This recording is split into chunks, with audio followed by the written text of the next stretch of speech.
Good morning. I'm Catherine Flanagan, and I'm the Vice President of Communications for the Brevard Author Society. And today I'm at the Authors for Authors Conference with JP Osterman. Hi, Catherine. Hi, Thanks nice for to meet having you. me. Thank you, Jean. Glad to have you here. What genre exactly I see you have a whole plethora of books there. I've written 14 total.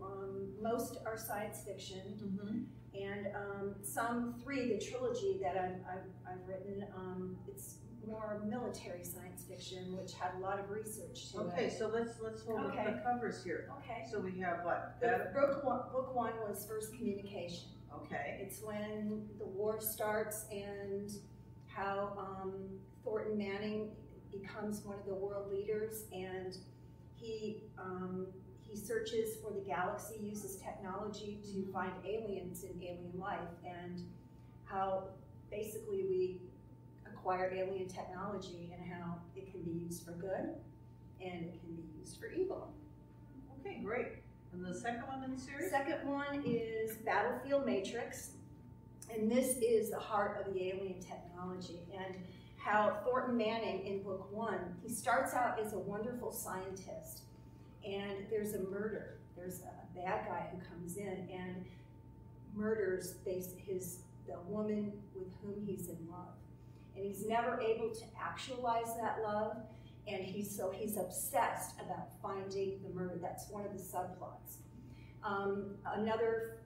The protagonist who comes in is Dr. Alyssa Holton, and she also knows about the alien technology, but she wants it to advance humanity in a positive direction.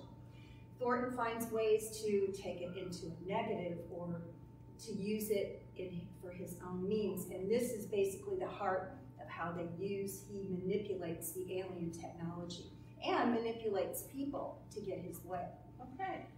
And book 3, Astro City Sagan, they're on their way.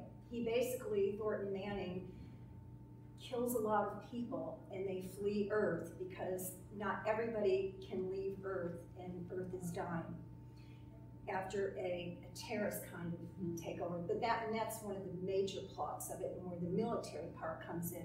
So they're on their way to the alien world, which is called Nelta. And on the ship, of course, Thornton has some secret things going on, Thornton Manning.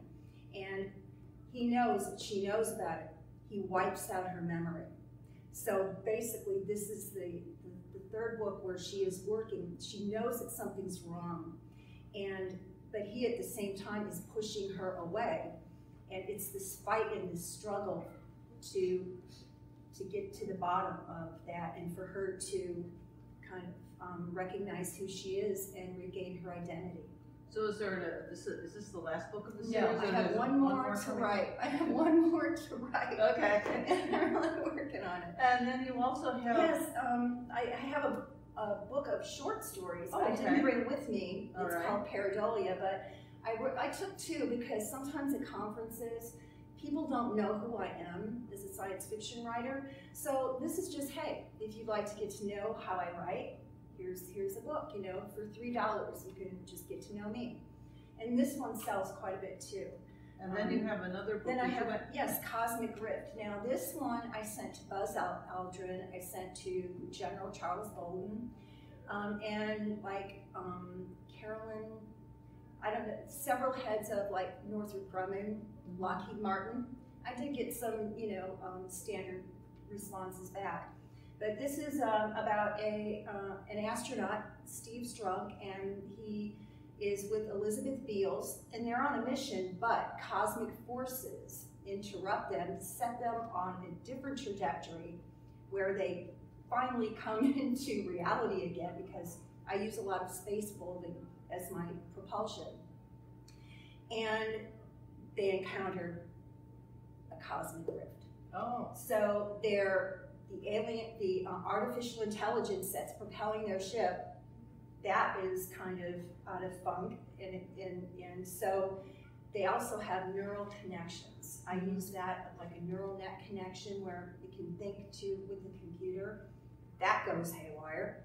So here they are, a man and a woman, finally together without these neural connections and things that are inhibiting them. So it gets a little heated on the spaceship. So it sort of becomes a cosmic romance. A little bit, yeah, Oh, yeah, okay. it sure does. Yeah, Very good. Steve and Elizabeth. Well, the book I was very interested in is the last book that you just were telling me about. Yes, So. Suddenly Gone. My husband Drew passed away March 2nd of 2016. And it was an extraordinary night. It was just something that was just, it was so sudden and right in front of us. And my son and I tried to revive him. But this is a story about what happened that night. And just a daily chronicle, like day one. I start out at day 0. It's like ground zero. And I just build it. I also have some scriptures, biblical scriptures in there too, that I used as I was going through this, because I turned to the Bible. Yes, I turned to the Bible for me. Because I mean, I remember it all happened. I was not home the night he died because I was at another place, and then I came home the next day, and I was in shock. And so I just turned to the only source that I thought it, just opened up and went to, I think it was Isaiah that I opened up to, and talked about how I'm God. He said, I'm God. I make everything. I'm creator. And then I was filled with this peace. And it's basically the first 6 months. Every day for the first 6 months. And what I went through, the little things, everything from when do you get rid of somebody's clothes? I mean, just the little things, the finances, how do I get to the computer and do this and this?